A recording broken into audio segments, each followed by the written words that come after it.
Welcome in Anant Education Point, Science Class 8, Chapter 1st, Crop Production and Management. Crop Production and Management. Paheli and Bujo went to their uncle's house during the summer vacation. Their uncle is a farmer. One day they saw some tools like khurpi, sakal, shovel, plug, etc. in the field. पहली and बूजो अपने uncle के house गए summer vacation में. वहाँ उन्होंने कुछ tools देखे, खुरपी, sickle, shovel, plough. Okay. I want to know where and how we use this tools.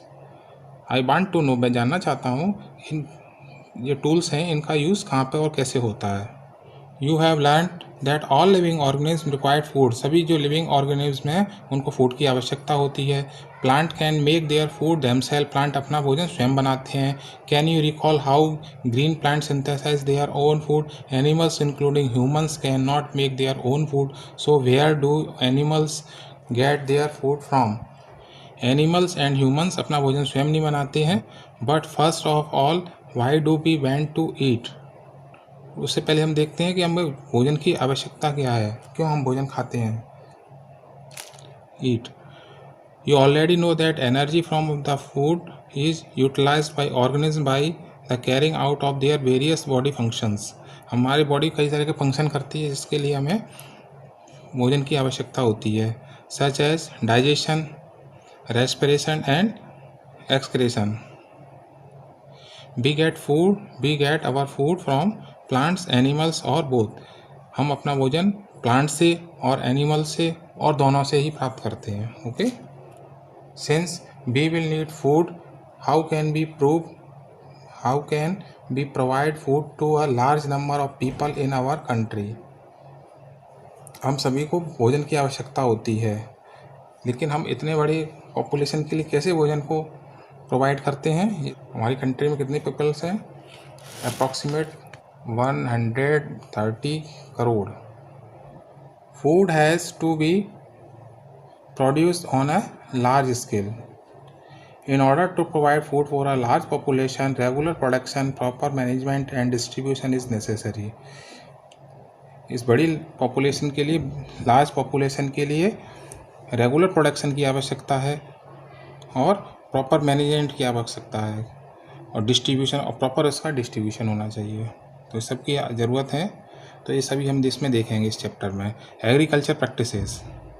10,000 years पहले पीपल कैसा था, नोमैडिक था. वो नोमैडिक थे, घूमते रहते थे. नोमैडिक मीन्स होता है घूमने वाले, जो घूमते रहते हैं, जिनके कोई घर नहीं होते, वो होते हैं nomadic. They were wandering in the groups. वो क्या ग्रुप्स में रहते थे और उनके पास कोई शेल्टर नहीं थे. फूड के लिए उनके पास कोई ज़्यादा जानते नहीं थे, तो वो किस पर डिपेंड रहते थे, हंटिंग पे. हंटिंग, एनिमल्स की हंटिंग करते थे. वे कच्चे फल, वेजिटेबल्स खाते थे और उन्होंने हंटिंग भी स्टार्ट कर दिया था. वे जानवर को मार के खाते रहते थे. ओके. धीरे धीरे वो एग्रीकल्चर, खेती को समझने लगे, क्रॉप्स को समझने लगे और उसके बाद एग्रीकल्चर स्टार्ट हो गया. When plants of the same kind are cultivated at one place on a large scale is called the crops. Okay. उसके बाद आता है क्रॉप्स. क्रॉप्स क्या है. जब सेम एक जैसे पौधों को लार्ज स्केल पे किया जाता है, प्रोडक्शन किया जाता है, तो उसको हम क्रॉप कहते हैं.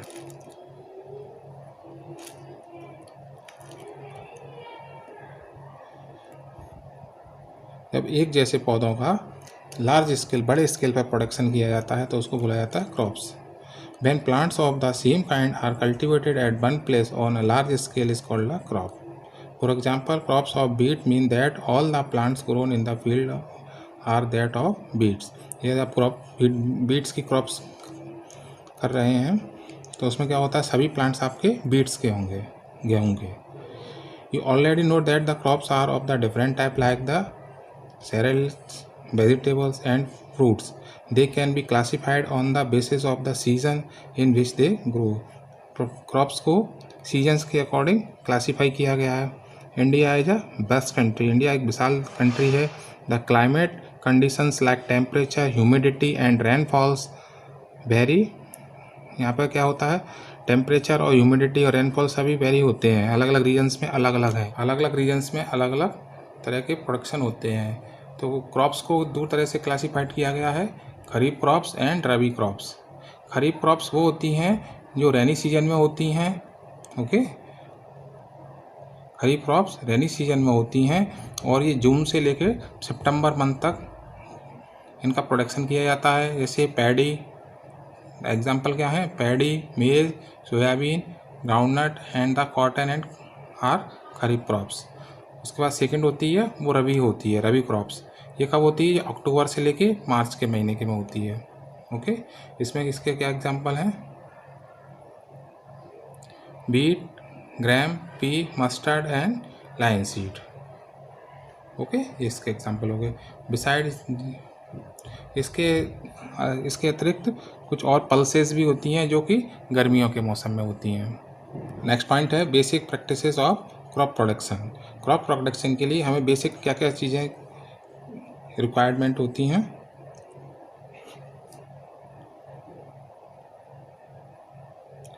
Cultivation of crops involves several activities undertaken by the farmer over a period of time. Farmer जो खेतों में काम करते हैं, फार्मर वो समय समय पर अलग अलग एक्टिविटीज़ करते हैं क्रॉप्स के लिए। क्या क्या एक्टिविटीज़ हैं वो देखते हैं हम। एग्रीकल्चर प्रैक्टिसेस क्या क्या करते हैं,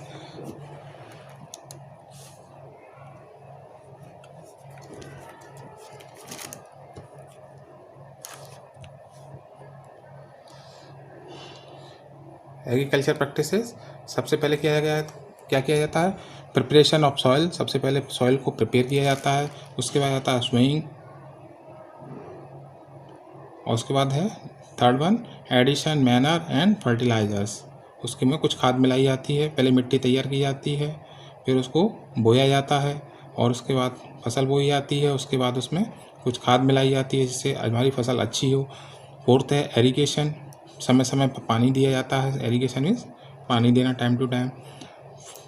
फिफ्थ है प्रोटेक्टिंग फ्रॉम बीड्स। बीड्स होते हैं अनवांटेड प्लांट्स जिसकी हमें ज़रूरत नहीं है, वो भी उग आते हैं, तो उनको हम उससे प्रोटेक्शन, उससे फसल को, अपनी क्रॉप्स को बचाते हैं। उसके बाद सिक्स्थ आता है हार्वेस्टिंग। हार्वेस्टिंग में उसको काटना फसल को। और सेवेंथ नंबर पे आता है स्टोरेज। जब हमारा क्रॉप्स कट गया, घर पे आ गया, उसके बाद इसको स्टोर करके रखना, राइट। नेक्स्ट पॉइंट है preparation of soil. The preparation of soil is the first step. Preparation of soil the first step. सबसे फर्स्ट पॉइंट था preparation of soil. Preparation of soil को डिटेल में देखते हैं। The preparation of soil is the first step before growing a crop. One of the most important task in agriculture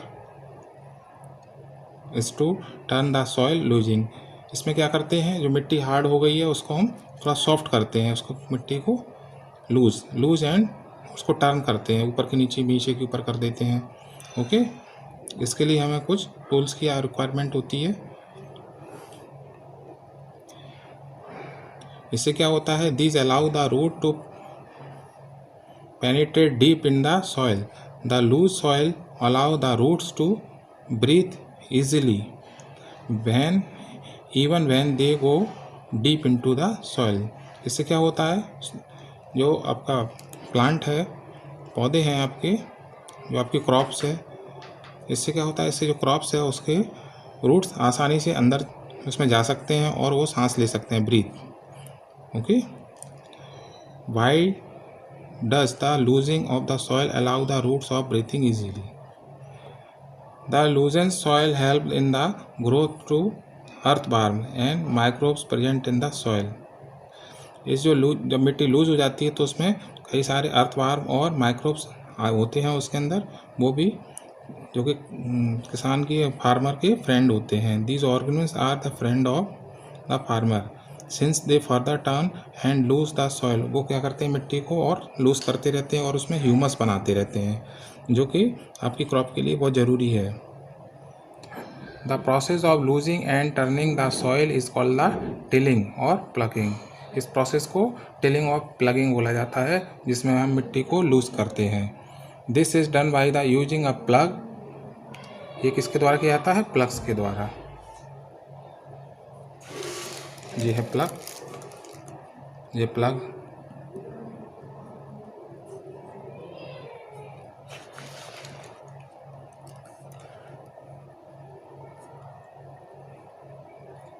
Plugs are made of the wood iron.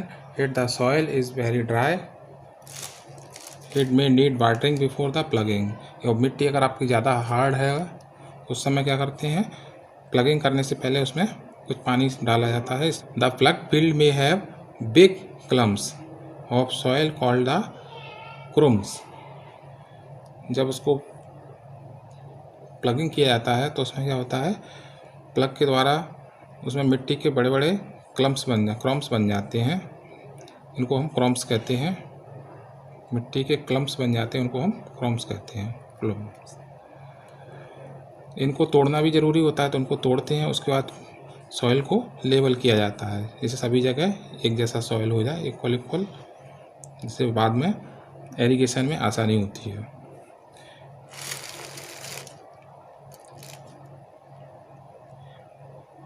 Agriculture implement.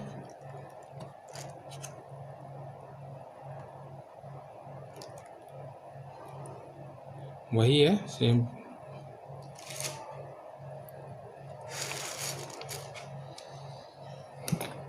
मिट्टी को पहले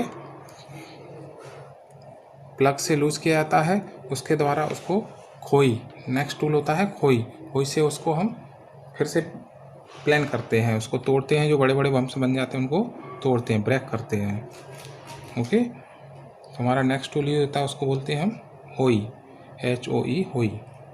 it is a simple tool which is used for removing beads and for losing the soil.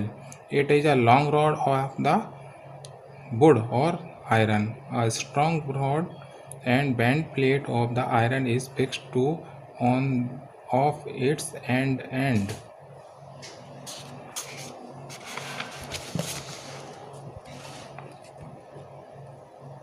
ये है आपका होई का picture बना हुआ है, अहोई। इसमें एक बेंड प्लेट होती है, आयरन बेंड प्लेट होती है और आयरन रॉड होती है। ये बीम होता है, ये ग्रिप होता है पकड़ने के लिए, हैंडल ग्रिप। उसके बाद आता है कल्टीवेशन।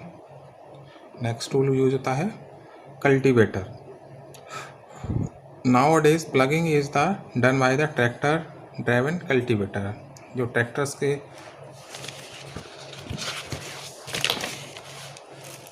पहले क्या होता था, लकड़ी का इस तरह का प्लग यूज होता था, जिसमें सिर्फ वन प्लग होता था। लेकिन अभी प्रेजेंट टाइम पर क्या होता है, दिस टाइप के कल्टीवेटर यूज़ होते हैं। ओके, इससे क्या होता है, हमारा लेबर का समय बचता है, हमारा समय भी बचता है और लेबर भी बचती है। नेक्स्ट पॉइंट है sowing. Sowing is important. Okay, sowing is the important part of the crop production. Before sowing, good quality, clean and healthy seed of the good variety are selected. Farmers prefer to use seeds which give high yields. इसमें क्या करता है farmer, पहले good quality के इसमें क्या करता है फार्मर, पहले गुड क्वालिटी के सीड्स को अलग करता है और उसी का यूज़ अपने फार्म पर करता है, खेत में बोने के लिए करता है। एक्टिविटी 1, इसमें क्या करना है, आपको एक बीकर लेना है, उसको हाफ बीकर को पानी से भरना है, फिल करना है, उसमें कुछ बीड्स और सीड डालना है बीड्स के। उसके बाद उसको देखेंगे आप, तो कुछ जो हल्के होंगे, जो ख़राब होंगे, वो ऊपर आ जाएंगे। Okay, are there seed which float on water, जो पानी के ऊपर तैर रहा है वो कैसे हैं, वो ख़राब हैं। ओके, उनको हटा सकते हैं, पता चल जाएगा आपको कौन सा ख़राब है, कौन सा सही है। This is a good method for separating good healthy seed from the damaged ones. ये ख़राब जो सीड्स है उसको हटाने के लिए, उसमें से अच्छा निकालने के लिए अच्छा गुड मेथड है। ओके, नेक्स्ट होता है ट्रेडिशनल टूल। ट्रेडिशनल टूल जिसमें क्या होता था, प्लग के साथ एक फनल लगा रहता था, 2 और 3 भी रहते थे, जिससे हम फसल के क्रॉप्स के लिए सीड्स को खेत में डालते थे। ओके, लेकिन अभी ऐसा नहीं होता, अभी थोड़ा एडवांस है। इस तरह का यूज होता है seed drill. Nowadays the seed drill is used sowing with the help of tractors. Equal distance पर हम सीड को डाल सकते हैं। ओके, सब डिस्टेंस फिक्स है क्योंकि पहले से सब सेट है, और इसकी जो डेप्थ है वो भी सेट होती है, डेप्थ भी इसकी सेट रहती है। जो रिक्वायर्ड डेप्थ है उतनी में हम इसको 20 सीड्स को डालते हैं। दिस प्रोटेक्टेड सीड्स से क्या होता है, हमारा टाइम भी बचता है, लेबर भी बचती है, और बर्ड्स जो हमारे सीड्स खा जाती हैं वो भी उससे बच जाता है। Seed of a few plants such as paddy are first grown in a nursery. When they grow into the seedling, they are transplanted to the field manually. Some forest plant and flowering plants are also sown in the nursery. तो क्या होता है, paddy एक ऐसा पौधा है paddy का जो कि सीधा डायरेक्ट आपको खेत में नहीं बोया जाता है। इसको पहले हम नर्सरी में इसका पौधा बना के तैयार करते हैं, उसके बाद इसको ट्रांसप्लांटेड करते हैं बड़े फील्ड पे जाके। ओके, नेक्स्ट टॉपिक है आपका adding manure and fertilizers. Manures and fertilizers, the substance which are added to the soil in the form of the nutrients for the healthy growth of plants are called the manure and fertilisers.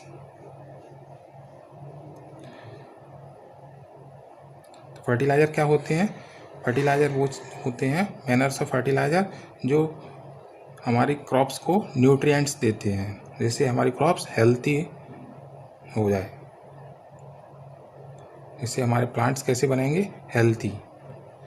Manner is an organic substance obtained from the decomposition of the plant और animal waste. Okay, जो manures होता है वो क्या होता है, animal waste और plants से डिकम्पोजिशन से बनता है, उसको हम मैनर बोलते हैं। Okay, fertilizer are the chemicals which are rich in the particular nutrients.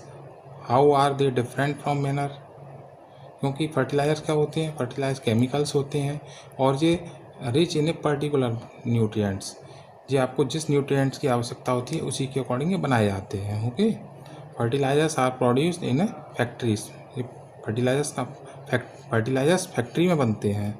सब एग्जांपल ऑफ फर्टिलाइजर्स के एग्जांपल देखते हैं, यूरिया, अमोनिया सल्फेट, सल्फर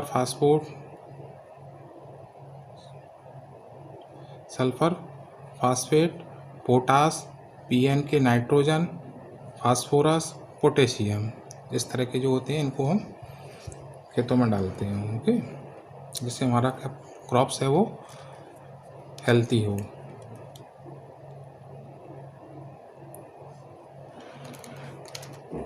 इसके बाद आता है नेक्स्ट, तो हमारी फसल को हेल्थी करने के लिए क्या होता है, इसके अंदर मैनर्स या फिर फर्टिलाइजर्स को मिलाते हैं, मैनर्स और फर्टिलाइजर्स। और दूसरा क्या तरीका हो सकता है, दूसरा होता है क्रॉप रोटेशन। क्रॉप को रोटेट करते रहो आप, एक क्रॉप के बाद उसी क्रॉप का प्रोडक्शन बार बार न किया जाए, चेंज करते रहना चाहिए। इससे क्या होगा, हमारी क्रॉप्स अच्छी बनेंगी। नेक्स्ट है हमारा difference between the fertiliser and manure. Fertiliser is a man made inorganic salt. Manure is a natural substance obtained by the decomposition of the cattle dung and the plant residues. Second point है fertiliser is a prepared in the factories. Fertiliser कहाँ बनता है, factory में बनता है, और ये manure can prepared in the field, ये फील्ड में बनता है। Okay,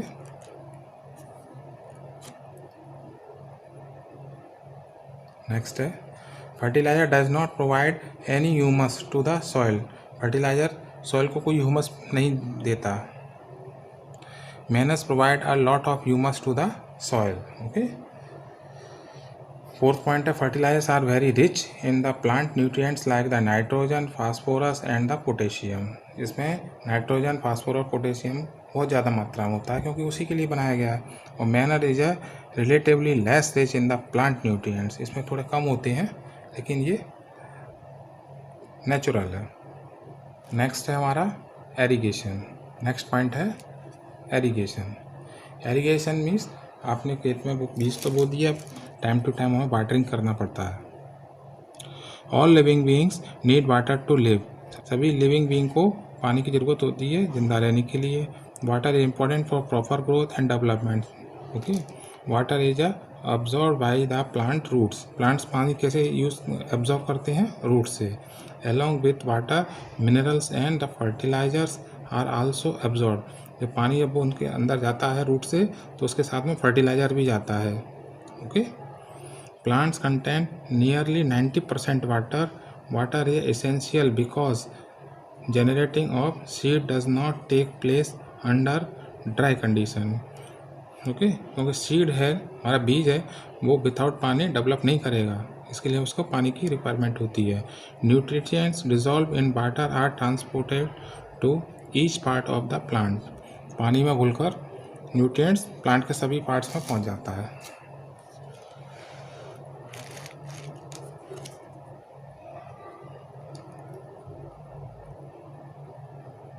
Okay, next.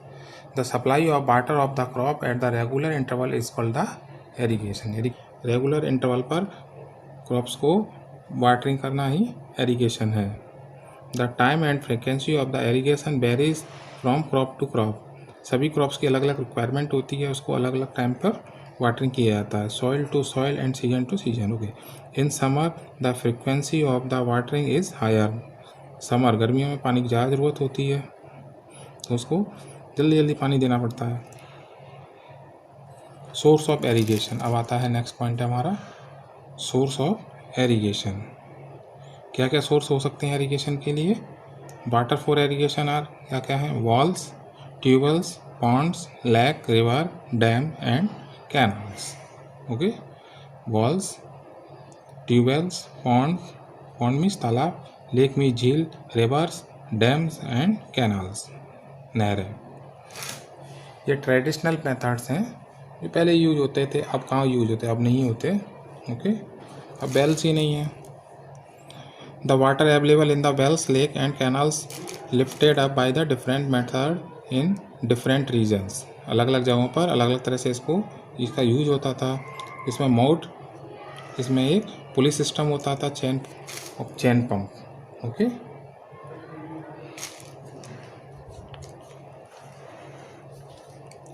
ये कैसा सिस्टम था? ये चीप था, सस्ता था, इजी भी था, सस्ता भी था,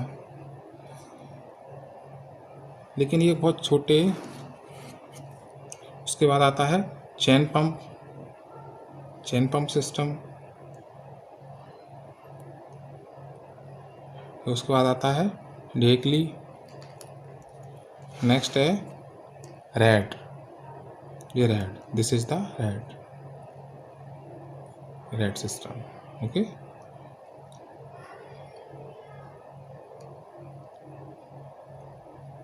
तो ये चार हमारे ट्रेडिशनल सिस्टम है। Traditional system 4 mode, chain pump और ढेकली एंड रैड।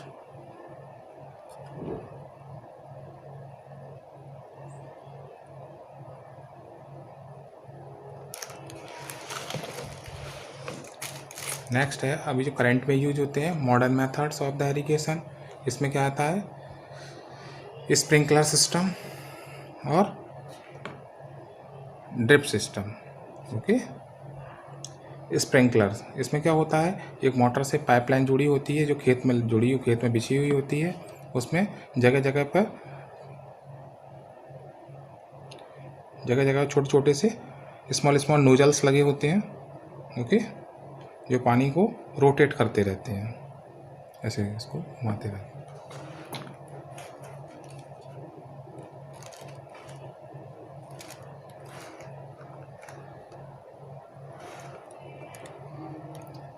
उसके बाद है ड्रिप सिस्टम। ये ड्रिप सिस्टम है आपका, ये वाला ड्रिप सिस्टम में क्या होता है? कोई सेम सिस्टम है, थोड़ा सा थोड़ा डिफरेंस है, ज़्यादा डिफरेंस नहीं है दोनों में। इसमें भी वही मोटर लगी होती है, मोटर से पाइपलाइन खेतों में बिछी होती है, और जहाँ पर पौधे की जो रूट्स होती हैं, रूट्स उसके पास ही उसमें पाइपलाइन से स्मॉल स्मॉल होल किए जाते हैं, जो कि इससे वाटर है वो रूट्स को मिलता है। इससे सिर्फ रूट्स को मिलेगा, रूट्स को। जो एक्स्ट्रा जो आपका फील्ड है उसको पानी नहीं मिलेगा। इससे क्या होता है, हमारा पानी सेफ रहता है, कम से कम वाटर का यूज़ होता है इसमें, right. In this system, drip system, in this system the water fall drop by drop directly near the roots, so it is called drip system. It is the best technique for watering fruit plants and the gardens and trees. Okay, water is not wasted at the all. इसमें water waste नहीं होता हमारा। Protecting from beads, next topic है beads. Beads क्या होते हैं, जो unwanted plants जिसकी ज़रूरत नहीं है वो भी हो गया है साथ में, उनको बोलते हैं weeds. The removal of the weeds is called the weeding. Weeds को हटाना ही बीडिंग है। Weeding is necessary since weed compete with the crop plant और water, nutrients, place, space and light, thus they affect the growth of the crop. ये क्या करते हैं, हमारी क्रॉप की जो ग्रोथ होती है उसको ख़राब कर देते हैं। जो भी इसमें मिट्टी में न्यूट्रिएंट्स हैं उसको वो खा जाते हैं। Some beads interface even in harvesting and may be poisonous for animals and the human beings. Okay, कुछ बहुत पॉइजनिक होते हैं। तो बीड्स को हटाने के लिए क्या करते हैं हम, बीडिसाइड्स का यूज़ करते हैं। Okay, weedicides. Weeds are also controlled by the using certain chemicals like the weedicides. Okay, और क्या हो सकता है सिस्टम, खुरपी से अलग अलग उसको हटाना बाई खुरपी। The manual removing including physical removal of the weeds by the uprooting और cutting them close to the ground from time to time. This is done with the help of खुरपी। Okay,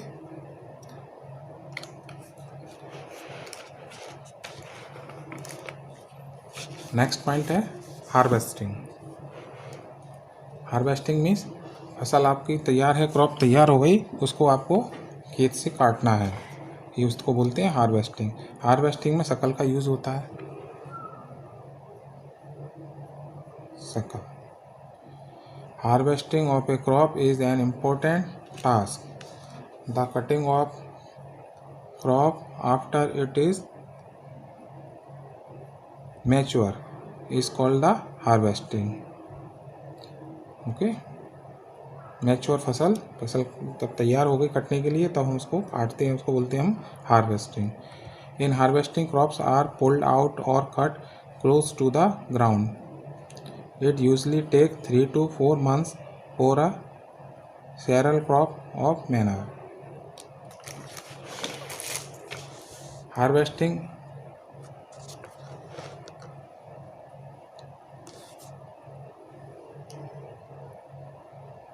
threshing,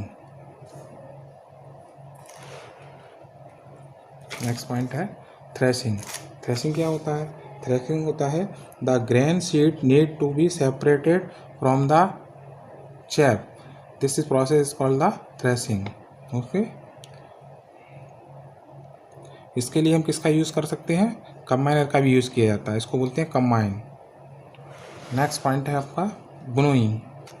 okay, जब आपका seed बन के आपके पास आ गया, उसको उसमें से अच्छा निकालना। Farmers with the small holding of land not separate of grain and chap by winnowing. You have already studied in, आपने क्लास 6 में पढ़ा था विनोइंग क्या होता है। विनोइंग मीन्स एक मशीन होती है, इससे इसको उड़ाया जाता है। ओके, जो हल्की चीज़ें होती हैं उड़ के दूर गिरती हैं, और जो भारी होता है हमारा वो यहीं पे पास में गिर जाता है, इससे इसको सेपरेशन के लिए यूज़ होता है। ओके, उसके बाद लास्ट पॉइंट है हमारा स्टोरेज। क्रॉप तैयार हो गया तो उसके लिए हमें ज़रूरत है स्टोरेज की। If the harvesting grains are to be kept on longer time, they should be safe from moisture, insects, rats and micro organism. Okay, तो स्टोर एक इम्पोर्टेंट टास्क है। इस क्यों ज़रूरी है? क्योंकि ये हमें किससे बचाना है? मॉइस्चर, जिससे हमारा जो क्रॉप है वो ख़राब ना हो जाए, इंसेक्ट्स, कीड़े मकोड़े, चूहे, और माइक्रो ऑर्गेनिज्म। ये पहली है। I saw my mother putting some dried neem leaves in an iron drum containing beads, I wonder why. कह रही है कि मैंने देखा है कि हमारी मम्मी बीड्स को किसी कंटेनर में भरने से पहले उसमें सूखी हुई नीम की पत्तियां रखती है। तो उससे क्या होता है? तो सूखी हुई नीम की पत्तियां क्या करती हैं? उसमें उसको ख़राब होने से रोकती हैं, उसमें कोई कीड़ा ना लग जाए।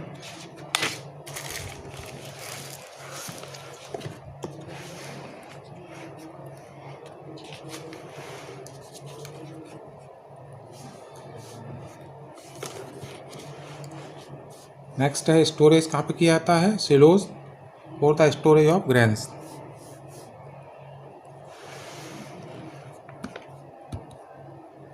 सिलोज और granaries. Farmer store grains in a jute bag. Jute के बने हुए बड़े बड़े बैग होते हैं, बोरा बोलते हैं। However large scale storage of grains is done in the silos and granaries. इनको क्या बोलते हैं? सिलोज और ग्रेनरीज बोलते हैं। इनमें बड़े लार्ज स्केल पर स्टोरेज किया जाता है। Dried neem leaves are use for the storing food grains at home. For storing large quantity of grains in big godown special chemical treatments are required to protect them from pest and micro organism.